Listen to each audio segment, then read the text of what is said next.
Are we here? Are we live? Did we do it? Hi, everyone. I am starting super late. I apologize to all the regular listeners of Val Unleashed. I take full responsibility for what happened. I was in the studio for a bit too long, and now I am getting across the fucking city. I tell you, I'm not gonna make excuses. All I can do is beg for your forgiveness and stay hydrated. Frankly, because that's what the priorities. You know what I'm saying? You gotta stay fucking hydrated. You know? I'm gonna get mad at people who don't. Hey, you get hydrated. All right? Welcome. Come on in. Have a seat by the hearth.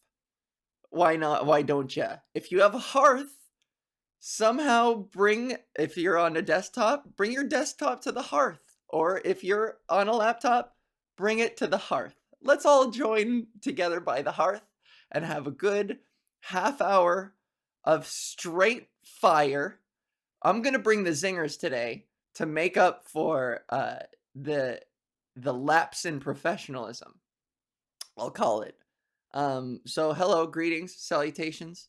How was your weekend? Sound off in the chat. Let me know what you did this weekend. Anything interesting? I performed at Toronto's Absolute Comedy Club, and it was a fucking delight. I tell you, it was a delight.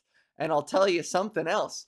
I'm gonna post a lot of footage from those shows, but one of the things I'm too excited to talk about it before you get to see it. I don't care about spoiling the surprise when it comes out, but you're the exclusive few who get to. You're the exclusive. You're skloose. You're so skloosy right now. You have no idea how skloosy you are. So, all my skloosy gooseys, check this out. I'm going to tell you a new joke that I've added to my repertoire because of a thing that happened on the weekend. So, at one of my shows, I was just riffing about morning wood and how good riddance to it. You know, the hormones pretty much knocked that shit out of my life. And good riddance to morning wood. I don't know about you. I don't want to speak on anyone's behalf, but I don't miss it. But I go out into the audience and I ask people what their thoughts are on their own morning wood. I ask typically like super cis hetero looking male dudes in the audience. I ask, how do you feel about your morning wood, one way or another? And last night or 2 nights ago, this one guy goes, it helps me feel alive.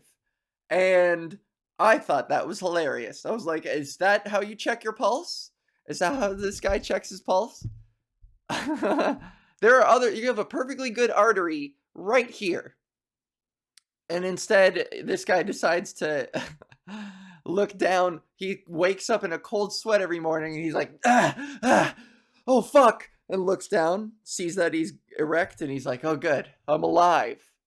I made it. I survived. I just thought it was a very interesting thing to say. It helps me feel alive or something like that. If you wake up in the morning and you're lightheaded and you look down at your dick, then, maybe it does remind you that that's where all the blood went. Because you're lightheaded, you just woke up. It's all down there, baby. Let me get organized here. I have my notes. I got back from the studio today. I was doing Podgis, and I recorded 2 episodes of Podgis. That's also my podcast on the side if you want to check it out. It's tough fucking banking episodes. Let me tell you. We're like, hi, Morning Wind. Wow, how long have you been here? Because it's kind of ironic that your name is Morning Wind. I was literally just talking about Morning Wood. So, don't feel weird about it. My spouse and I quote FG a whole lot. Oh yeah, baby. It's such a quotable movie. One of my all-time favorite jokes in anything, in any movie, TV show, whatever, one of my favorite jokes is when he punches out the guy at the Black Panther thing, and then he goes, Sorry, I had a fight in the middle of your Black Panther party. And I love that. It's such a beautiful line because it's also, it indicates his character, he's a bit clueless and he thought it was like a party. That's adorable. I mean, it's an adorable joke. And of course he just defended Jenna's honor. Jenna. So I love that line. The best. Sound off in the chat. What are your favorite Forrest Gump lines? And this is, listen, I don't even mind getting hostile for a second. If you do not like Forrest Gump, if you're not a fan, if you hate the movie, get the fuck out of here. We're drawing hard lines here, Val Unleashed. Oh yeah, that's why I'm unleashed, baby. I'll draw fucking hard allegiances. If you hate Forrest Gump, listen, if you just mildly don't like it, then you're on thin ice, Buster, Bucko, Buckaroo. But if you outright hate it, then get the fuck out of here. I ain't got time for that shit. Get the fuck out. Cause it's a beautiful movie. It's the best. So embarrassed, but I haven't seen the movie yet. That's your homework. Come back next week. I'm giving you all homework. I know you weren't expecting it when you tuned in, but that's what we do here at Val Unleashed. We give homework. I didn't know it was a book until recently. I heard that the book is, while they're very different from each other, yeah, I heard that in the book he like goes to the moon at one point. But you should see the movie though. Fun fact about the movie, I watched one of those, I don't know if it's called How It's Made or something like that for Forrest Gump. I don't think it's called How It's Made, but something bit me. Yeah, I love that part. He's carrying his friend. He's carrying one of his comrades. And he's like, oh, something bit me. It's the best. Did you know, fun fact about Tom Hanks, this is what taught me to always be a student. No matter how good you get at whatever you do not lose your passion for growth and to challenge yourself and to push your boundaries and to get better at what you do. And this is the lesson that I always think of when I think about that, is Tom Hanks wasn't going to do an accent. I think they were experimenting with different things. And then he met the kid that was playing young Forrest. And the kid had his own, like, that kid just talked like, that's how he talks. The kid just talked like that. And Tom Hanks, like, listened to him and was like, holy shit, that's cool. I really like that. I'm gonna, like, use that and be the adult of that. I guess they shot the kid scenes first. Or maybe they just cast the kid and he, like, had a conversation with him and was like, I'm doing that. So, it's so cool. He learned from the youth. He took an accent from the youth and then used it in his acting. And that's why a friend of mine, when they heard that story, she said, always be a student. And I think about that a lot. That is so cool that, like, one of the best actors of all time, like, took a little lesson from a little kid and used it so effectively. So never, I mean, don't take advice from everybody. That's not what I'm saying, because I've been given some shit advice in my career, some real shit advice. But, always be on the lookout for things that might help you grow. Just saying. I've been given some shit advice in my career. I'm trying to think. At one point, hey, there are a lot of fucking scammers out there. If you are considering taking a comedy course, I've got an opinion on that. Has anybody in the chat ever taken, like, a stand-up or... I mean, improv is cool. Improv is the kind of thing you need to learn in a classroom. Yes, because it's very interactive, and it's social, and it's... there are fundamentals to improv that help to be learned in a classroom. And you definitely can't... I mean, you get better by doing these things and going up in front of people and, like, performing. But improv is the kind of thing you can learn behind closed doors with a tutor. But stand-up is very different. Be careful who you take lessons from in stand-up. I don't even know if there are any aspiring stand-up comedians in the chat, but don't listen to every piece of advice, and also don't waste your money on stand-up courses. Do not, unless you're like a hobbyist and you just kind of want to wet your feet. Totally a-okay, but if you're serious about it, save your money and go out and do it. And that's the best advice I can give is, you get better by doing. And that is the golden rule of stand-up is reps. Reps. Go out and do shows and eat shit. You have to eat shit. Trust me, I have eaten a metric ton of shit. I have eaten an African lion safari's worth of shit on stage. Bear lurking, watching for trouble. Don't know what that means, but I could be a little saucy. I could be a little naughty. I mean, I already came after people who don't like Forest Gump, drawing hard lines. I've been doing it 16 years. You wouldn't believe the amount of times I've been basically kicked in the teeth, the amount of times I've tanked in a packed room. It's harrowing, but it makes, I admire that so much, the improv. It makes it easier to improvise because once you've experienced the worst, you fear nothing, you know? And, a healthy amount of fear of bombing is good. If you're not afraid of bombing at all, I don't know if that's a good thing, because you need that little bit of fire under your ass to be like, I don't want to tank. Of course not. When my career was starting to gain traction and I was finally getting to showcase for big festivals like Just for Laughs, and I think after the first year I got into JFL, which, not to brag, is like only the biggest fucking comedy festival in the fucking world. But when I did JFL, there was this, I'm not gonna name him, but he's kind of a washed up relic in the industry. He asked me if I was interested in paying him $300 to consult to like structure my set for JFL. And I was frankly a little insulted because I was like, they fucking picked me based on what they saw me. I like auditioned for them. That's what a showcase is. In case you didn't know, industry terms. Showcasing is when you do a show and industry leaders are in the audience and you're like, you're essentially showcasing for them. You're putting out your best in hopes that they like you enough to hire you. That's what a showcase is. So I was like, my shit is good enough to get hired. Why do I need you? And I'm going to pay you $300. It felt very exploitative. It felt like he was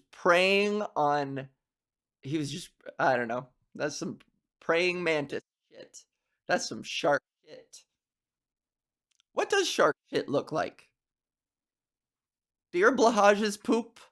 What does that look like? Does it come out like a Frosty? Like a soft serve? All pink and blue and stuff? Does it come out like bubblegum ice cream? Pink and blue? The trans colors? What does a blahages poop look like? If anybody can answer that, Leather Jacket Bear, let me know. Bear lurkin'. I'm still trying to figure out what that means. We may never know. We may never find out. Hey, check this out, you guys. I'm really pumped about this. Let's do a little show and tell. Check this out. I honestly think instead of the shark, I think the trans community needs a better mascot. I'm just going to say it.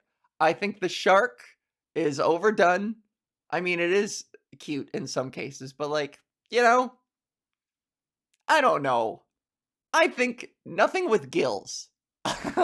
This may just be me, but I think gills are weird and gross. Have you ever like looked inside of them? How do they work? First of all, I'm no scientist. I'm no marine biologist, but it's fucking sorcery to me. And I know I could do some easy research and find out how gills work, But until then, I don't trust it. I think it's sorcery, and I don't like it. Gills are weird. Can you imagine? Anyways, I think the mascot for the trans community needs to be fucking Yoshi, dude. Look at this guy. It's gotta be Yoshi. How many of you always pick Yoshi in every game that you play, that he's available? I do. Mario Party ain't nobody but Yoshi. If I don't get to be Yoshi, I'm not playing. And you could take that to the bank. That's for real. If I was always that kid that, this is kind of embarrassing. I wouldn't throw a tantrum, but I would be sincerely, genuinely pissed if somebody took Yoshi in like Mario Kart or Mario Party or whatever. It was like, this is my baby. My friend got me this, and he's purple, like my nails and like my bed. I'm a purple ass bitch lately. A trans Yoshi, exactly. Let's say either some combination of blue all over with a little pink shell, and you know the white is the white part. Hey, listen, from one trans to another. A hard pivot here, but this is my question. And I mean this sincerely, and I don't mean it as a strict criticism, but it is a query. We also need an anthem. We're not gonna take it. No, we ain't gonna take it. That's what I think. That's off the top of my head. But what else? It should just be the fucking Pokemon theme song. I got to be the very best. Do no one ever was. Don't don't don't. The anthem is the Pokemon theme song. You know, if J.K. Rowling didn't fuck shit up for herself, it would have probably been the Harry Potter theme from the movies. But fucking, where was I going with this? Hey, this is my legit question about the flag. And I salute the flag, of course. I have it folded up over there. I still haven't put it up anywhere. I probably should. What a bad trans I am. Bad trans. Not putting up my flag. Okay, so if we belong to a community that generally stands in opposition of standardized gender norms, we as a community, if we are the rebellious types who are here to break down gender norms and to challenge them and change them, why is our flag blue and fucking pink? You know what I mean? I legit, don't get mad at me for this. I don't know who would, but don't get mad at me for this. But if there's a good reason, you need to let me know. But if we, as the trans community, if we're like challenging gender norms, how come we went blue for boys and pink for girls on our flag, please? You know what I mean? I don't know if we really thought that one through. Which is why I propose a new trans flag. And it's just, you know, maybe just a picture of Purple Yoshi. That's all. Purple Yoshi. I want to legit know who's out there sleeping with stuffed animals. No judgment, because now I do. I was never big into them, but like, just look at this guy. Look at him.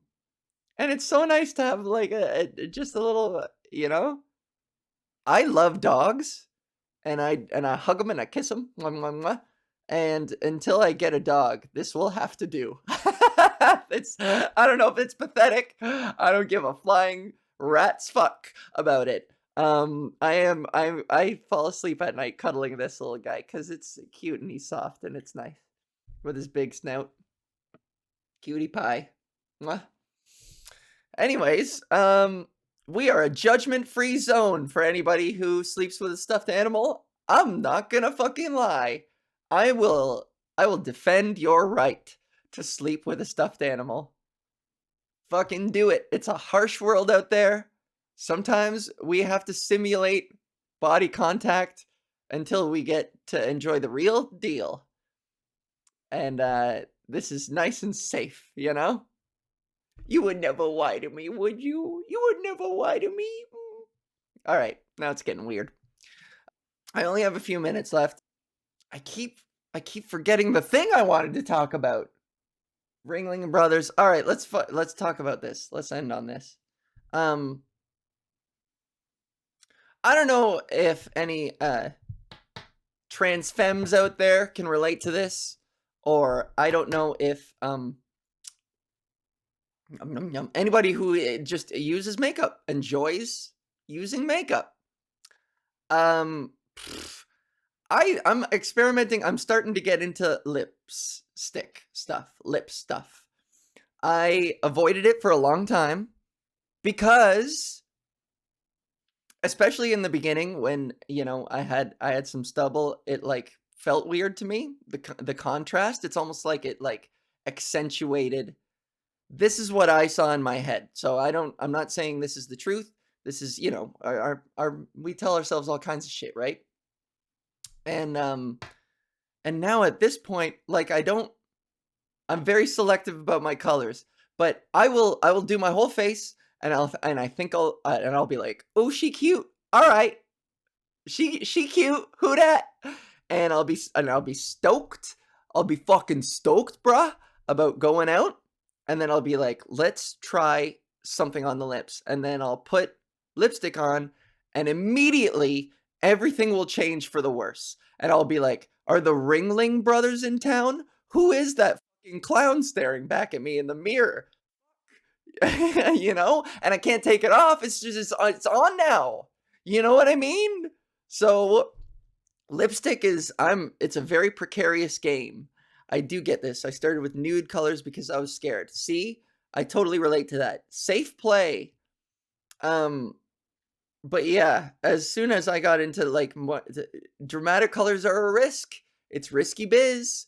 And I had one show this weekend where I had my hair in braids and these two like and I had this whole girl next door thing going on. I was wearing a Toad from Nintendo shirt, and I like it, I was looking cute until I put on a red lipstick, and then I was like, fuck. I just I destroyed it all. I look like a fucking clown. I look like Pagliacci, you know? Here I go off to the comedy club. Pagliacci off to do her routine. Lipstick, I still is like, nah, it's hit or miss with me.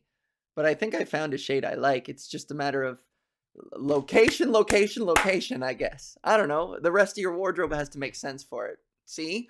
I'm learning. I'm 2 years into my transition. Let's abbrev. Let's save some time and abbrev, everybody. Spread the word. We're calling it transition. I'm 2 years into my transition. And I get made fun of sometimes by drag queens. At this point, the people who follow me should know that I'm not a fucking drag queen by any stretch of the imagination. I don't have sass. I can't work with an E. I don't read. I'm not a reader. I don't go to the library to read people. But every time I post a picture of myself, I'm 2 years in. I'm learning makeup still. I'm seeing what works on me, and I'm experimenting. And so when I post a picture of myself that I think is cute, 2 years into the game, I'm like, I can see the improvement. And then I'll get these comments from drag queens underneath that are like, "Your eyebrows are haggard as shit. Well, you ain't working, girl. Them shoes don't match that skirt. You ain't working. You ain't a fish." And I'm like, I'm 2. You know what I mean? I'm fucking 2 years old, dude. Leave me alone. I'm 2. You wouldn't go up to a 2-year-old in a stroller in the park and just start ripping it to pieces for what it's wearing. Be like, your onesie doesn't match your fucking stroller. Who fucking dresses you? Is that your mom? Or you need a fucking stylist? And just kick it into a sandbox. I'm 2. Give me a break. That's it for this week. Ladies and gentlemen and non-binary folks and everyone, I'll just say, thank you for listening. check me out at Val Comedy. Please, if you're not following, if you're here and you're not following me, then what's up with that? You know? Depends on if it's wearing one of those I'm a ladies man shirts that straight dads put on their babies or not. Oh yeah, talk about fucking grooming, huh? Babies with I'm a ladies man shirts on them? Who are the groomers really? You know? You know what I mean? You sure about that? You sure about that? You sure about that? It's that Tim Robinson. Hello Val, you can stretch your show. Cause I gotta be out by like 8 for the news show. I open for the news. That's a feather in my cap. Put it on my fucking biography. Put it in my resume. I open for the news. This guy, he's so cute. Okay, so I'll talk about this. Even though I did. Okay, so this Kari, can you tell me how to pronounce that so I'm not mispronouncing it and saying Kari if it's not Kari? If it's Kari, then just say correct. Cool. Okay, guys. Now it's time to get real controversial. And DJ Shannon K, you came at a brilliant time because here we go. I need to know everyone's opinions. I highly encourage you to get involved in the chat. Because so far I've spoken to maybe 10 people, 10 close friends and family, maybe a couple of strangers in there as well, about this. And they all have a problem with it. They all disagree with me. It's a 100% ratio so far. But, my family's dog, unfortunately passed away during COVID. I mean, they put her down. She didn't just... Anyways, she was old. It was her time. And, you know, that whole thing. So anyways, my parents messaged out to me and my siblings. You know, we have all of... Coco was our dog's name. And my mom was like, we have all Coco's stuff. I don't know if anybody wants to, like, keep a little something as a remembrance, as a keepsake to remember her. Since I tend to wake up at 1 p.m., I missed the picking order. You know, in the family chat, everybody kind of claimed something real quick. Everybody claimed something good. And then all that was left for me. I'm sorry about your dog. I appreciate it. It's all good. It is. She lived a happy, beautiful life, and she was aging really terribly. She lived to 14. Really good. So, and she was well loved. It'll get funnier, I promise. Check it out. So, I claimed the bowl, right? And I cleaned it. I hope you know where I'm going when I say I cleaned it thoroughly. Okay? I'm sure now you know where I'm going with this. I cleaned it, and then in a pinch, I needed to eat my mac and cheese out of something, and I used my dog's old bowl. So, so I pitch this to you, to the chat. Everybody I've told about this says I'm disgusting, and this is awful, and it's reprehensible. But you know what? It's clean. It's just a bowl. It's a bowl like any other. This is one of those things that I think people just, like, theoretically get, like, something is labeled a thing just because you labeled it, even though all of the facts are there. It's a clean bowl. It just has paw prints decorated all over it. And, you know, it's shaped like a dog bowl. But, like, you know what I mean? Am I weird for thinking that it's totally fine? I seem to be the only person who thinks it's totally a-okay to be eating out of this dog bowl.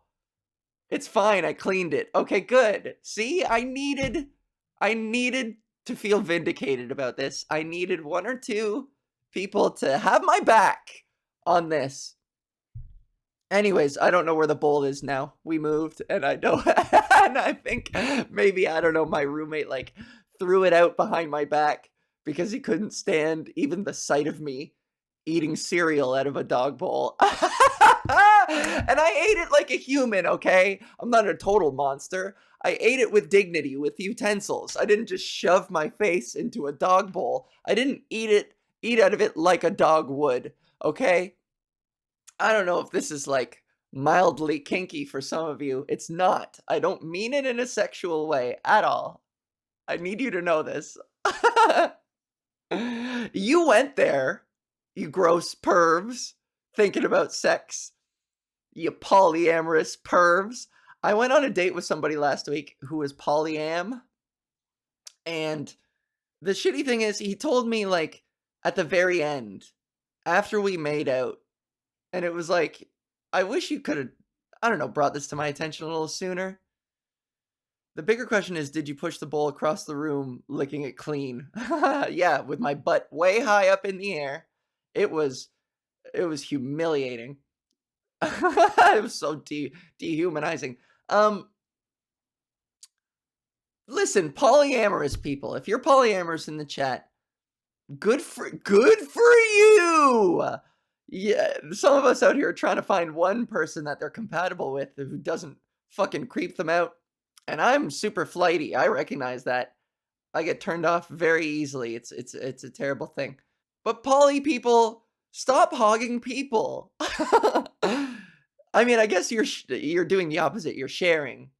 I guess you're doing the opposite. You are sharing. But also, you're hoarding people. Stop rubbing it in the rest of our faces that oh look, I have a harem of 5 people and we all get along and we all have sex with each other. Well, good for you. Am I wrong? Stop hogging people, poly people. And stop. Yeah, spare some people for the rest of us, you know? Here I am fucking cuddling my Yoshi, pretending it's a dog. Meanwhile, you're just like, yeah, my 6th girlfriend is mad at me because I didn't wash the dishes in my fuck house. My 7 partners are all upset with me because I'm not doing my chores at fuck house. At the old fuck farm. It's not my fault that I have 2 girlfriends and a boyfriend and that my girlfriends collectively have enough girlfriends that the fabled Chad Chadsworth bows to them for advice. It sounds like you are all thriving. Poly, I don't know how well I could do if I could do poly. Call me old-fashioned. Call me old-fashioned, but you know, I'm still trying to shake a lot of traditional old school values, but like monogamy is kind of one of those things that I'm more interested in. You know? I don't judge people for being poly unless they spring it on me at the end, but like I don't know if it's for me, you know? Every person that you add to the poly dynamic is another dimension. You've gone from 2D to 3D, and you're because you have your individual relationship with them. They have an individual. The web just grows exponentially with each person. You know what I mean? And then there's the group dynamic, which is another dynamic entirely. You know? So kudos to you for making it work. And I hope everybody gets checked regularly for STDs, you know? Because you are kind of running the risk. I assume if you're dating all of these people that they're trustworthy and that they've proven themselves to be responsible, but that's something that in the back of my head I would always be a little bit afraid of, you know? Even with people's reassurances. I had somebody, oh, should I share this? No. Yeah, I'll skip it. I was gonna overshare a thing. Some things you just gotta keep to yourself. I'm talking to you, Dylan Mulvaney. You don't have to share everything, girl. Do you guys remember when she stood beside Laverne Cox and was like, and Laverne Cox was like, "My darling, my love, you don't have to share everything," and she was like, "Uh-huh, uh-huh, uh-huh," and then shared it. I am a Dylan Mulvaney. I'm pro Dylan, and I think it's bullshit that she gets hate because she's just so perpetually positive. There is nothing inherently problematic about her message. Some people got mad at her because she's white, but like she can't help that. And like whatever, man. She is in the middle of a fucking shitstorm, a global shitstorm in which people say some reprehensible shit about her, and yet she keeps her head held high and preaches positivity, and like there ain't a damn thing wrong with that. So I'm all about her principles and her messaging. But that day was kind of funny. And I know she followed up by being like, "I asked for permission and I understand the message. I just got all gaga about like being with Laverne Cox." So like, she's a kid too. That's one thing people fucking forget. I think she's how old is she? She's early 20s. That's a kid to me. You're still figuring it out. And there is no manual for the level of fame that she is experiencing right now and the level of scrutiny and the level of two extremes of adulation and hatred. Like that's got to fuck you up. That's got to work some weird shit to your on your brain. Which is why I'm not even a big Bieber fan. Some of his music is cool. I'm like take him or leave him kind of thing. I don't have strong opinions one way or another about him. But I think that when he was a kid and he bought that monkey or something like that and like spat off his balcony, I'm not excusing those behaviors, especially spitting on people. Like that's really gross and stupid. But long-term monogamy is fringe. It's advertised as normative, but actually doing it is pretty rare. I agree. You know, times change and it gets harder and harder to have a long lasting monogamous relationship. Bieber, look, love him or hate him, however you think about him, he was like, he was a teen idol at one point. And how do you, especially in those uh, very important developmental years, how do you grow up quote unquote well adjusted or normal when like you're fucking 12 years old and half the world is wants to fuck you even though you're 12. You got all these teen girls and like 12-year-old girls screaming at you. So you're an idol to some and you are this like the amount of people who are making jokes about God, I would if I saw Bieber I would punch his little face, and it's like he's 12. You know what I mean? That is so insecure to be like, yeah, I want to kick his ass. Like you're a 45-year-old welder and you're pissed off at a 12-year-old kid who's singing baby baby. Get a grip. But anyways, that's why when people like when Bieber kind of lost it in quotes, and people were like, "Whoa, he's nuts." It's like of course he's a little bit eccentric. We did this to him. How do you not grow up a little bit, how do you grow up having perfect common sense when at 12 years old, half the people in the world wanted to shag you for some reason, and the other half wanted to kill you? That's definitely going to give you a complex. That's all I'm saying. So let's have some sympathy for celebrities. I know this is a very unpopular take to be like, "Hey, have sympathy for the rich." But like celebrities, man, I bet it's not easy. Can't be easy. Never read the comments, baby. Never read the comments. Oof. Harrowing.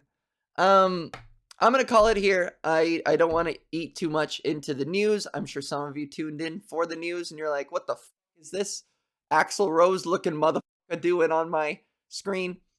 I'm always happy when young famous people turn out to be pretty all right later on. Absolutely. I think it must take a special network of people surrounding you to come out all right. Aaron Carter went through the same thing and didn't end well for him at all, to be honest. Yeah, exactly. It's pretty tragic. It can end very tragically, and often it does. All too often it does. If the worst of your behavior is spitting off balconies and buying monkeys, I'm sure I'm sure that's all right.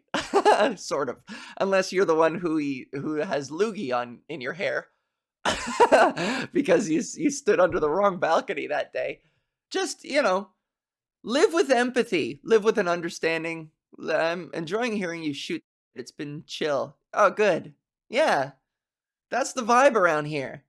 We riff and we rant, and we joke and we jape, and we chill, And hey, look, off the shoulder. I think it's cute. I like it. Off the shoulder is fun. It's like a little peekaboo. Peekaboo.